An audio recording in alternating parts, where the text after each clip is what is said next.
Mwanzoni director wakati anataka kuitengeneza hii movie alikuwa anahitaji mtu ambaye hana background yoyote ya uigizaji, ni new katika industry. Ndio hapo akaja na idea kumtumia bwana mdogo Owen Cooper, na amefanya vizuri sana ndani ya movie. Kiangalia kuanzia mwanzo kuifuata script na yote aliyofanya, ile seriousness huwezi kutegemea na kulinganisha na umri wake. So welcome to Adolescence.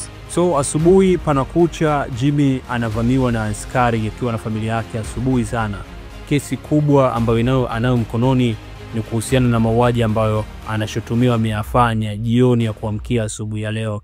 Haelewi kama amefanya mauaji na haelewi story yote ile anaoambiwa, ila akionyeshwa CCTV camera anaonekana yeye ndo ameyafanya mauaji. You have to watch this movie kuona namna gani Jimmy aenda kuondoka kwenye msala. So interesting thing nilichokipenda kutoka kwenye hii series ni matumizi ya kamera moja tu kuanzia episode ya kwanza mpaka episode ya mwisho ambayo ya 4 ni ya mwisho imeishia hapo. Enda pale Netflix kaangalia Adolescence, ni movie moja nzuri sana, ni kati ya movie ambazo zina trend sana, imefanya poa sana pale Netflix. Mimi ni Achievement.